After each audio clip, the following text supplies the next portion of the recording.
Assalamualaikum warahmatullahi wabarakatuh.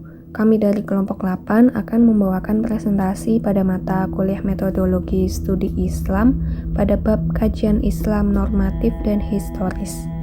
Sebelumnya perkenalkan anggota kelompok kami yang berjumlah 4 orang, yaitu yang pertama Nur Khalifah, yang kedua Tegar Ade Anafi, yang ketiga Novita Sugianto, dan yang keempat Afgiani Purwaningtyas. Oke, langsung saja masuk ke materi. Silakan teman-teman untuk menyimak materi yang akan kami jelaskan.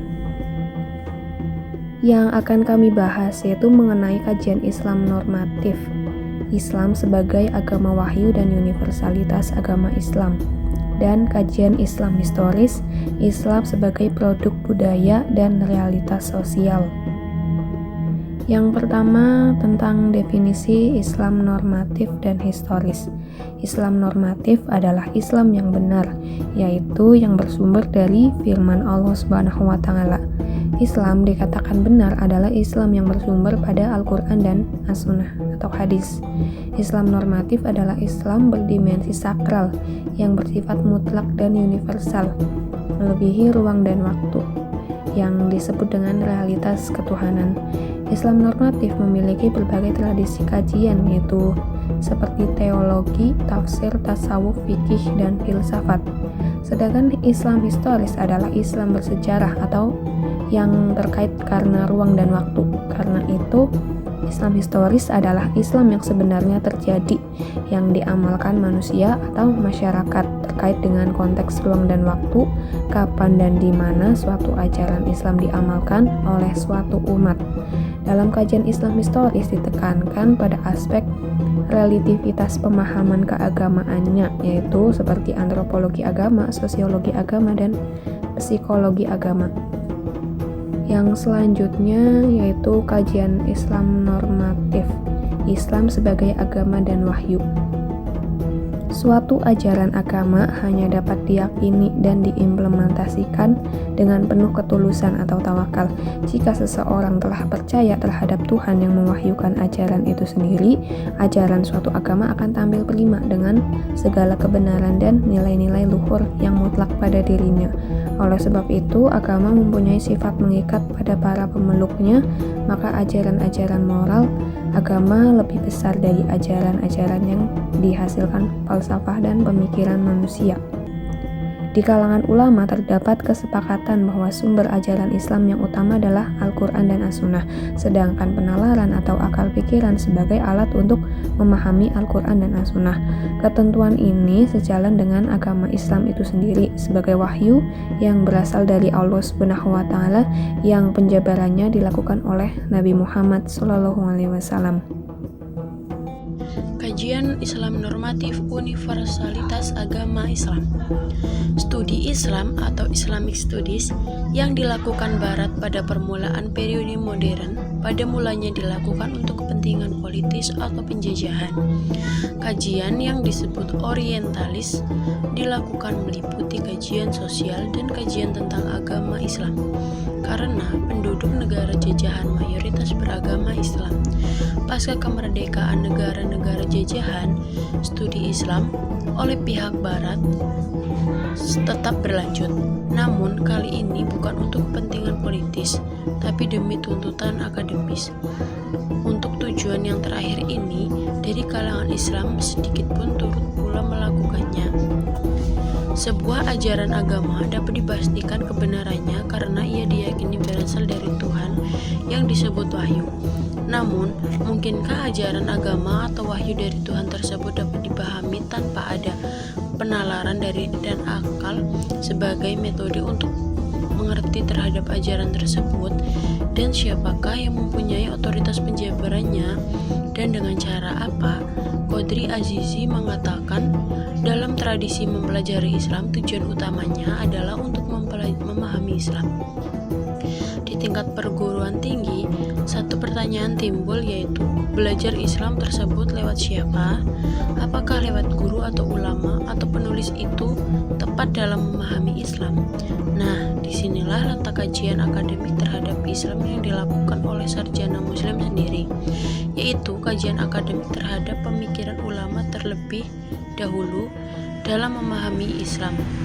Dalam tradisi keilmuan Islam, ilmu-ilmu keagamaan sering disebut al-ulum, al-nakliyah, atau ilmu-ilmu nakli, yakni ilmu yang didasarkan pada nakal atau kutipan dari kitab dan sunnah.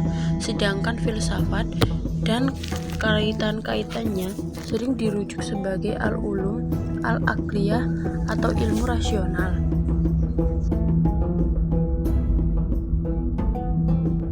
Kajian Islam historis, Islam sebagai produk budaya. Di dalam KBBI disebutkan bahwa budaya adalah pikiran, akal budi, adat istiadat. Kebudayaan Islam adalah cara pandang komunitas muslim yang telah berjalan, terlembaga, dan tersosialisasi dari kurun waktu ke waktu dalam berbagai aspek kehidupan cukup luas, tapi tetap menampilkan satu bentuk budaya, tradisi, seni yang khas dengan Islam. Salah satu penyebaran Islam di Indonesia adalah melalui perangkat budaya. Ajaran Islam yang ditanamkan melalui perangkat budaya ini menyisakan warisan agama lama dan kepercayaan yang ada. Pembersihan anasir syirik merupakan suatu upaya untuk meneguhkan konsep monoteisme atau tauhid dalam ajaran Islam. Contoh akulturasi antara Islam dan budaya di Indonesia. Contohnya budaya wayang. Wayang dijadikan sarana dakwah dan pengenalan ajaran monoteisme, tahlilan, dan ziarah kubur. Hal ini terjadi karena kebiasaan masyarakat Jawa. Yang selanjutnya, Menara Kudus. Menara Kudus merupakan akulturasi antara elemen Islam dengan elemen-elemen Hindu dan Buddha.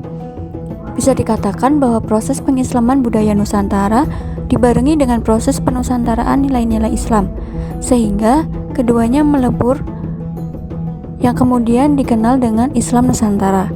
Dalam sejarah penyebaran Islam di Jawa, Wali Songo memiliki peran yang cukup besar dalam proses akulturasi Islam dengan budaya Jawa.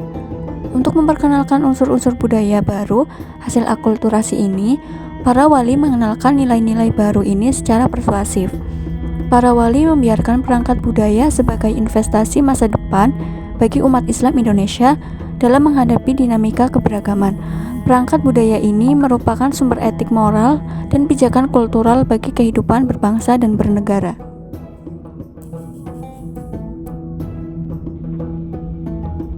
Kajian Islam historis realitas sosial. Studi Islam dengan pendekatan sosiologi.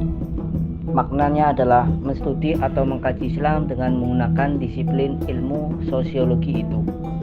Dan implikasinya mestilah pendekatan di sini menggunakan teori disiplin ilmu sosiologi. Pendekatan sosiologi melihat fenomena keagamaan masyarakat atau komunitas muslim terutama dilihat dari sudut posisi manusia yang membawanya kepada perilaku itu. Dengan sosiologi ini, keberadaan suatu fenomena sosial dapat dianalisis dengan faktor-faktor yang mendorong terjadinya hubungan sosial, mobilitas sosial, serta keyakinan-keyakinan yang mendasari proses sosial tersebut. Jalaluddin Rahmat menunjukkan sejumlah bukti atau alasan menyangkut begitu besarnya perhatian agama dalam hal Islam terhadap masalah sosial, sehingga menjadi urgen dipergunakan pendekatan sosiologis dalam studi Islam.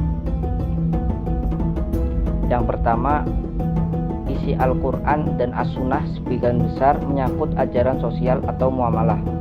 Merujuk keterangan Khaimani, Rahmat memberikan penegasan bahwa perbandingan antara ayat-ayat ibadah dengan ayat yang menyangkut kehidupan sosial adalah 1:100 untuk 1 ayat ibadah.